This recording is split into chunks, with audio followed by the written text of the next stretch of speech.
성도 여러분 안녕하십니까? 2025년 3월 26일 수요 새벽 말씀 함께 나누겠습니다. 함께 나누실 하나님 말씀은 누가복음 15장 11절에서 32절까지입니다. 본문은 당자의 비유로 알려져 있는 예수님의 말씀입니다. 본문을 통해서 하나님께 회개하고 돌아갈 때 회복의 은혜를 누림과 주님의 마음으로 전도해야 함에 대해서 묵상하겠습니다. 첫째 묵상할 내용은 하나님께 돌아갈 때 회복의 은혜를 누린다는 것입니다. 본문 11절 12절을 보시면 자신에게 돌아올 재산의 분깃을 요청하며 아버지를 떠난 둘째 아들에 대한 이야기가 소개되고 있습니다. 본문 13절 14절을 보시면 아버지에게서 유산을 나눠받은 둘째 아들은 며칠이 안 되어 재물을 다 모아 먼 나라로 갔습니다. 먼 나라에 갔다는 것은 단순히 집을 떠난 것이 아니라 가능한 한 아버지로부터 멀리 떠났음을 말합니다. 이것은 하나님의 간섭을 싫어하고 자기 뜻대로 살기 좋아하는 인간의 모습을 보여줍니다.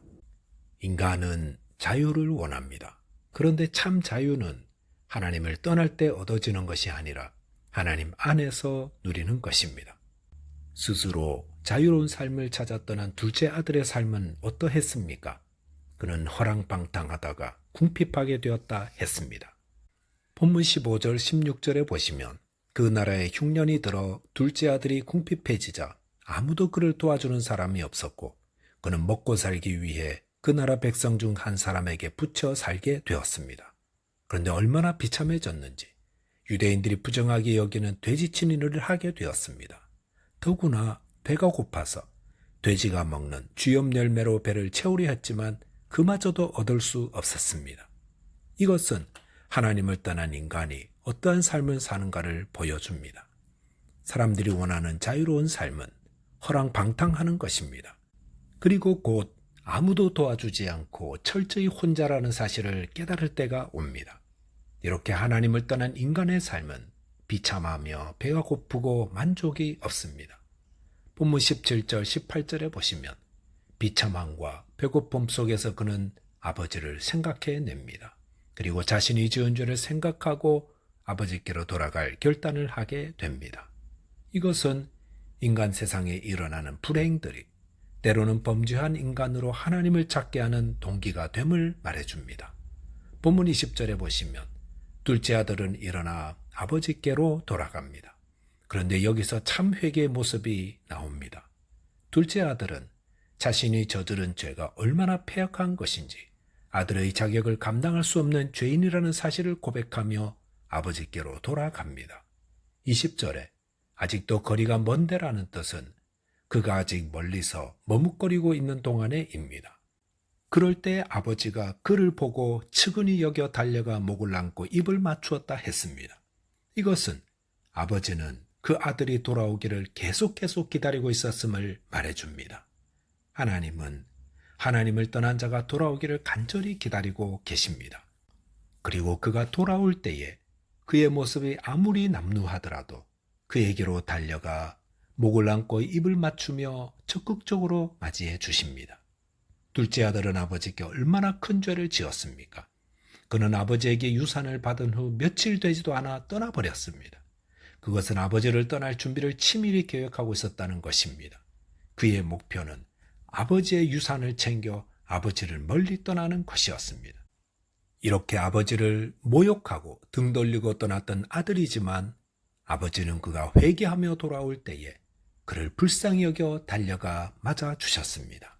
그리고 본문 22절에 보시면 아버지는 이 둘째 아들에게 아들로서의 신분을 회복시켜 주시고 그에게 아들의 옷과 신과 가락지를 끼워 주셨습니다. 아버지는 어떻게 아버지를 모욕하는 죄를 짓고 허랑방탕하다 비참한 인생 되었던 둘째 아들을 다시 받아들이신 것입니까? 그것은 아버지의 사랑 때문입니다. 이것은 하나님이 죄인들을 다시 받아주시는 이유가 하나님의 사랑 때문임을 말하고 있습니다. 본문 24절에 보시면 아버지는 돌아온 아들을 위해 큰 잔치를 벌였습니다. 이것은 하나님이 회개한 죄인을 무조건 용서하시되 죄인의 회개를 크게 기뻐하심을 말합니다. 저와 여러분들이 이 하나님의 사랑을 기억하며 어떤 상황에 있든 아버지 하나님 앞에 나아가 회복의 은혜를 누리게 되시기 바라겠습니다. 둘째로 묵상할 내용은 주님의 마음으로 전도해야 한다는 것입니다. 본문 25절 이하에 보시면 밭에 있다가 집에 돌아오던 맏아들은 동생이 돌아온 사정을 듣고 노하였다고 했습니다. 그리고 아버지가 나와서 권하자 본문 28절 이하에서 그가 노한 이유를 말했습니다. 28절, 29절에 보시면 아버지께 대답하여 이르되 내가 여러 해 아버지를 섬겨 명을 어김이 없거늘 내게는 염소 새끼라도 주어 나와 내 벗으로 즐기게 하신 일이 없더니 아버지의 살림을 장녀들과 함께 삼켜버린 이 아들이 돌아오매 이를 위하여 살진 송아지를 잡으셨나이다 라고 하였습니다. 여기 보시면 맏아들이 아버지께 불만을 토로하였던 근거는 무엇입니까? 그것은 자신은 여러 해 아버지의 명을 어기지 않았기 때문이라 했습니다. 그 말을 다시 말한다면 나는 아버지의 말을 어기지 않았고 섬겼으니 아버지는 당연히 내게 염소 새끼를 주어 벗들과 즐기게 할 의무가 있다라는 뜻입니다. 이것은 무엇을 의미하겠습니까? 여기서 맏아들은 당시 유대교 종교인들을 의미합니다. 그들은 자기의 맡은 일에 형식적으로는 매우 충실한 자들이었습니다. 그들은 자신들이 하나님을 잘 섬기고 있으니 하나님이 자신들에게 무엇인가를 해주셔야 한다라고 기대하고 있었다는 것입니다. 그런데 하나님을 멀리 떠나 제 마음대로 살았던 세리나 창기들이 회개하고 돌아오자 아무 조건 없이 그들을 자기들과 똑같이 하나님의 자녀로 받아주시고 그들을 사랑하시자 여기에 분노하였던 것입니다. 본문 29절에서 맏아들은 그의 동생을 이 아들이라고 하였습니다. 그는 자기 동생을 동생이라고 부르지 않았습니다. 아마도 그는 아버지도 큰 죄를 짓고 집을 나갔던 그의 동생을 아들이 아니라 다르게 받아야 한다고 생각했던 것 같습니다. 그런 의미에서 맏아들이 보기에 아버지는 뭔가 잘못하고 있었습니다. 아버지는 둘째 아들이 돌아왔을 때 그를 맞이하기보다 책망하고 내쳐야 했었습니다. 그런데 기쁨이 충만하여 달려가 목을 안고 입을 맞추며 환영하며 잔치를 열다니요. 맏아들은 그런 아버지를 불의하다고 여기며 분노하였던 것입니다. 그런데 정말 이 아버지는 불의한 아버지였겠습니까? 맏아들이 그렇게 분노한 이유가 어디 있었겠습니까? 그것은 그가 아버지의 사랑을 몰라서였습니다. 자녀들을 기를 때 종종 부딪히는 문제가 바로 이것입니다. 아버지와 어머니의 사랑이 치우쳐 있고 바르지 못하다고 생각하는 것입니다. 그것이 자녀들이 바라보는 관점입니다. 저도 어릴 때는 그렇게 생각했습니다. 아버지와 어머니는 형이나 동생은 좋아하는데 나만 미워한다고 생각하는 겁니다. 그런데 자라서 아버지가 되고 보니 그것이 부모의 사랑이었습니다. 부모는 모든 자녀들을 사랑합니다. 더구나 집 나간 자녀가 있으면 그 자녀 생각으로 가득합니다. 비록 잘못하고 나간 자녀라 할지라도 부모는 그 자녀 생각으로 밤잠을 설칩니다. 그럴 때에 부모의 마음을 헤아리는 자녀가 있다면 함께 아파하고 함께 기다립니다. 이 맏아들은 하나님의 마음을 알지 못하는 당시 종교인들을 가리키고 있습니다. 이 종교인들은 겉으로는 하나님의 말씀을 잘 듣고 섬기는 것처럼 보입니다.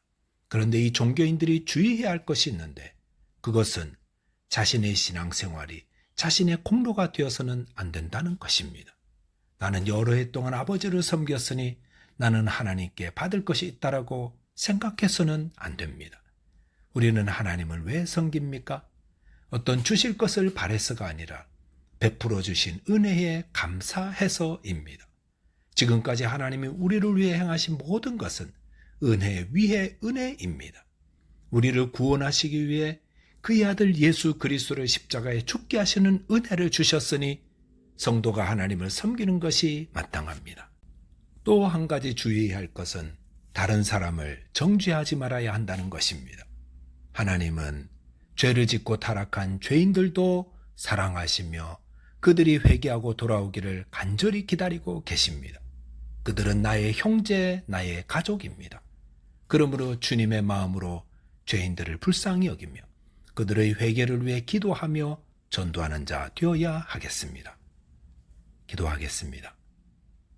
하나님 아버지, 어떤 죄인이라도 회개하며 주님께 돌아올 때에 기꺼이 맞아주시는 그 사랑과 은혜에 감사합니다.